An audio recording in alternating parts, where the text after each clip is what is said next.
무슨 한국이야?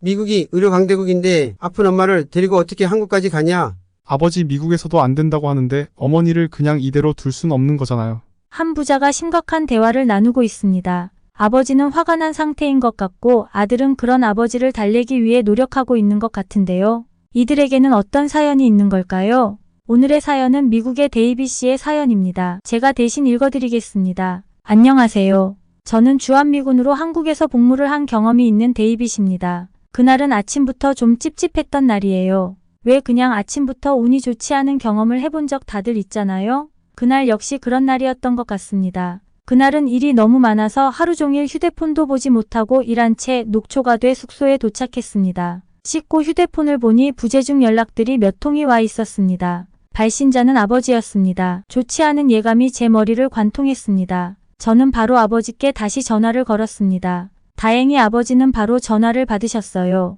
평소 건강이 좋지 않으셨던 어머니가 크게 아프시다는 소식이었습니다. 저는 너무 놀라고 흥분했지만 천천히 흥분을 가라앉히고 아버지께 상황을 물었습니다. 아버지의 설명은 이러했습니다. 평소와 다름없이 어머니는 아버지의 연락을 받고 외출 준비를 하던 찰나였다고 합니다. 아버지랑 오랜만에 점심 약속이었기에 어머니는 누구보다 설레는 마음으로 외출 준비를 하셨겠죠. 사실 제가 한국에 들어오게 된 이후로 두 분은 서로밖에 없다 보니 더욱 의지하며 돈독한 사이가 되셨는데요. 처음엔 아들이라곤 저 하나뿐이다 보니 어머니께서는 저를 보내고 나서부턴 거의 잠도 못 주무시고 우울증에 가까운 생활을 하셨지만 시간이 점차 지나자 저에게 농담 삼아 마치 신혼 같다고 말씀하시기도 하셨죠. 어머니는 웃으면서 말씀하셨지만 저는 어머니가 제가 느끼는 무거운 짐과 죄책감을 덜어주시려고 하셨던 말이라는 걸 잘 알고 있습니다.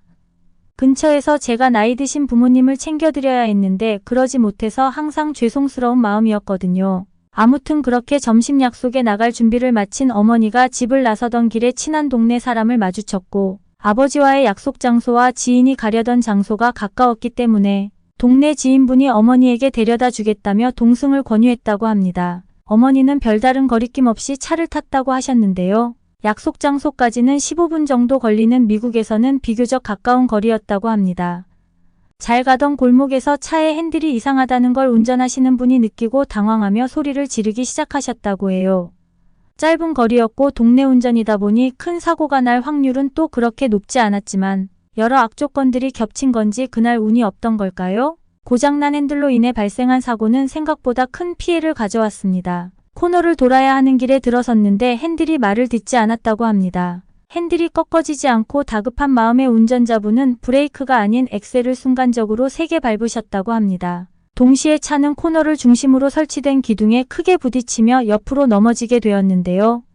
설치된 기둥은 어머니 쪽으로 무너졌고 기둥은 차 앞 유리를 뚫고 들어왔다고 합니다. 그리고 어머니는 그 기둥에 크게 부딪히게 되셨다는데요. 하필 그 부딪힌 부위는 어머니의 눈 쪽이었다고 합니다. 현장에 출동한 구급대원들은 현장에서 매우 놀랐다고 합니다. 어머니는 당연히 정신을 잃으신 상태였고 구급대원들은 현장에서 상황이 너무 좋지 않아 빠른 응급 조치를 하기에도 벅찼다고 합니다. 그 상황에서 즉사할 수도 있었지만 감사하게도 어머니는 생명을 잃지는 않으셨습니다. 아버지 역시 구급대원들로부터 상황 설명을 들으셨다고 하는데요. 본인과의 점심 약속을 잡지 않았으면 동네 지인의 차만 타지 않았으면 이런 일이 없지 않았을까 생각하면서 저와의 통화에서 끊임없이 자책을 하고 계셨습니다. 저는 아버지를 위로했습니다. 결국 어머니는 구급차를 타고 병원을 2곳이나 방문했지만 관련 의사가 없다는 둥, 병실이 부족하다는 둥 변명을 하며 어머니를 환자로 받지 않았고 결국 3번째로 도착한 병원에서 응급수술을 받게 됐다고 합니다.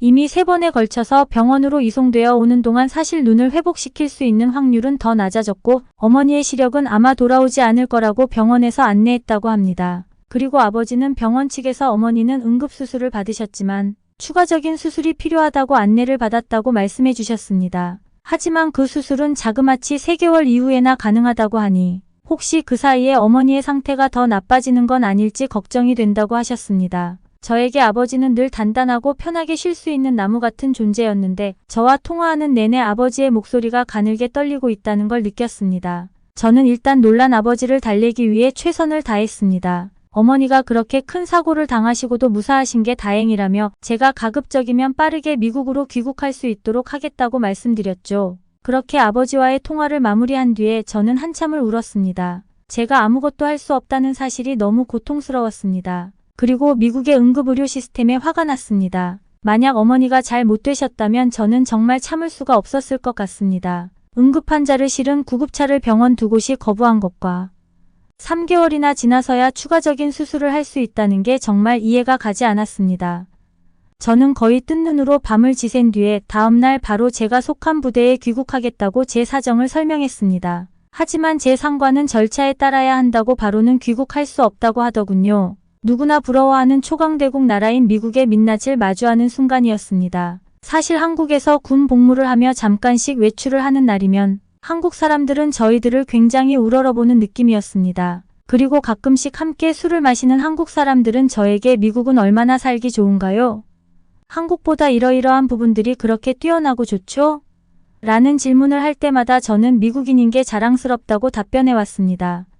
하지만 저는 어머니의 사고를 겪으면서 이게 내가 자랑스러워했던 나의 조국의 민낯인가 하는 의문이 들었습니다. 상관에게 휴가 신청을 거절당한 뒤 저는 당장이라도 어머니께 가고 싶었지만 현실적으로 생각해 어머니의 수술을 빠르게 진행할 수 있는 곳을 찾아야겠다는 생각을 했습니다. 사실 미국이라는 나라는 답답함이 너무 많은 나라이고 보여지는 모습과 민낯의 차이가 많은 나라입니다. 저희 어머니 사건만 봐도 두드러지게 나타나죠. 제가 힘들어하는 모습을 보고 같이 복무 중이던 다른 상사분이 저를 부르셨습니다. 그리고 저의 모든 상황을 들으시더니 조심스럽게 이야기를 꺼내시더라고요. 한 가지 방법을 제안해 주셨습니다. 바로 어머니를 한국으로 모시고 와 한국에서 수술을 받는 것에 대한 내용이었습니다. 그렇게 저의 부모님의 한국 입국을 준비했습니다. 처음 제가 아버지께 전화해서 이런 계획을 전하였을 때 아버지는 절대 안 된다며 강력하게 반대하셨습니다. 한국이라는 나라를 무엇을 믿고 가냐. 의료기술은 미국이 뛰어나지 않느냐며 절대 안 된다며 소리치셨습니다. 저는 차분하게 아버지를 설득하기 시작했습니다. 아무것도 하지 않은 채 어머니의 수술 일정을 기다리다 보면 오히려 어머니의 시력이 악화될 수 있다. 미국의 의료기술이 한국보다 뛰어나다고 하더라도 시간을 되돌릴 수는 없다. 차라리 하루라도 빨리 한국에서 수술을 받으시는 게 좋을 것 같다고 아버지께 사정했습니다. 그리고 아버지를 설득하던 순간 저는 더욱더 확신을 가질 수 있었습니다. 미국에서 소중한 시간을 버리는 것보다 빠르게 어머니를 모시고 와 수술을 시켜드려야겠다고요. 결국 제 강력한 의지와 설득에 아버지는 제 의견에 찬성하셨습니다. 그렇게 부모님의 입국일이 어렵사리 정해졌습니다. 어머니께서는 두 눈을 감싼 채로 한국에 들어오시게 되었죠. 어머니와 아버지가 그런 상황에서 생전 처음 방문해보는 한국이란 나라에 오시기 위해 얼마나 힘드셨을까 생각합니다. 그래도 저는 이 한국에서 지내면서 겪었던 한국이라는 나라의 이미지가 있었기에 부모님들이 무리하셔서라도 꼭 한국에 입국해서 치료를 받게 해드리고 싶었습니다. 그리고 부모님이 한국에서 들어와서 치료 과정을 겪게 된다면 드디어 보호자의 역할을 감당하는 데에도 수월하다고 여겨졌기 때문이죠. 사전에 이러한 상황을 다 전달하고 검사와 입원 일정을 잡아둔 한국병원에서 참 감사하게도 저희 부모님이 도착하시는 날에 응급환자 수송이라는 명목으로 공항으로 마중을 나와주셨습니다. 한국병원은 어머니의 소식을 듣고 검사 일정 그리고 검사 후 수술 일정도 빠르게 잡아주었습니다. 부모님이 입국하신 지 일주일 안에 필요한 모든 검사와 수술까지 빠르게 진행됐습니다. 이 나라는 도대체 어떤 비법으로 이렇게 빠르게 일처리가 가능한지 신기할 뿐이었습니다. 아버지 역시 3개월 걸린다고 했던 수술이 단 일주일 만에 처리되자 눈을 동그랗게 뜨시며 이게 대체 어떻게 된 일이냐고 저에게 물으셨습니다. 미국과는 달리 한국에서는 진정으로 환자의 입장에서 모든 시스템이 돌아가는 것 같았습니다. 의사의 스케줄에 환자가 맞추는 게 아니라 진짜 긴급한 환자이니 의사들이 어떻게든 스케줄을 맞춰보겠다는 것 같았습니다. 미국에서는 정말 상상도 할 수 없는 일이었죠. 그리고 진심으로 어머니의 회복에 초점을 맞춘 모든 일정들이었습니다. 어머니가 입원할 때부터 퇴원할 때까지 신경 써주시던 수간호사 선생님을 잊을 수 없습니다. 영어로 친절하게 어머니의 현재 상태와 앞으로 진행될 검사와 수술 진행 일정 등을 쉽게 설명해 주셨습니다. 다시 한번 감사하다는 말씀을 전하고 싶습니다. 생각했던 것만큼 어머니의 상태는 심각한 상황이었습니다. 검사 결과 조금만 더 일정이 늦어졌어도 영구적인 시력 손상이 발생할 수 있는 상황이었습니다. 빠른 수술적 조치가 필요했고 그리고 수술 후 꽤 기간을 두고 꼼꼼한 관리가 필요한 상황이었습니다. 다행히 안과 분야의 전문의를 만나 수술을 할 수 있었고 어머니의 눈은 빠르게 회복될 수 있었습니다. 어머니가 병원에 입원해 있을 동안에도 주치의와 간호사분들은 항상 꼼꼼하게 저희 어머니와 아버지를 살펴주셨습니다.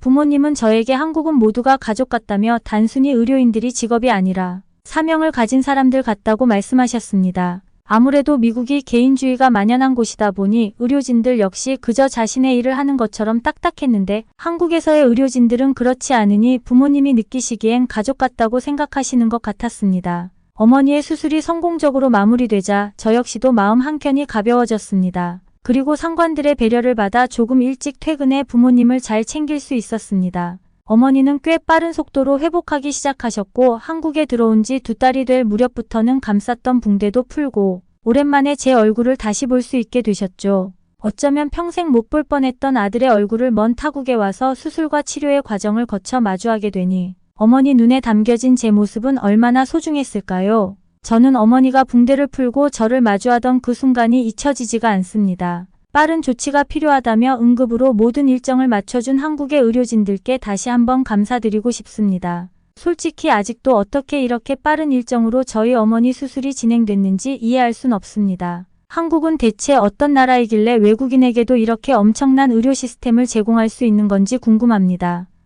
그리고 더 놀라운 것은 저희 부모님을 한국에 모시고 온 비용과 수술 비용과 입원 비용, 모든 것을 합쳐도 어머님이 사용하신 앰뷸런스 비용과 제일 초창기에 수술을 진행한 비용보다도 적은 금액으로 모든 치료를 할 수 있었다는 점입니다.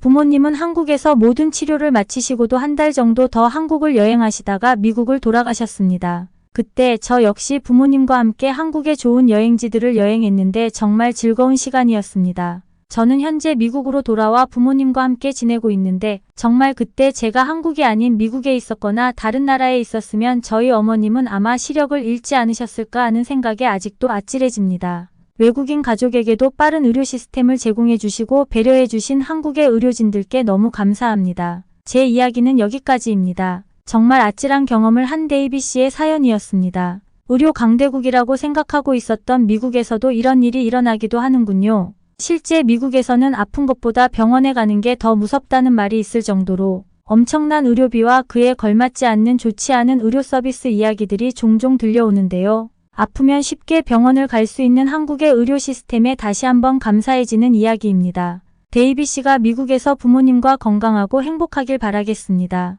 감동 주파수의 사연이 좋으셨다면 좋아요와 구독 부탁드립니다. 그리고 오늘 사연에 대한 다양한 청취자들의 의견을 댓글로 나눠주세요. 끝까지 시청해주셔서 감사합니다. 감동 주파수는 더 가슴 따뜻한 감동 사연으로 찾아뵙겠습니다.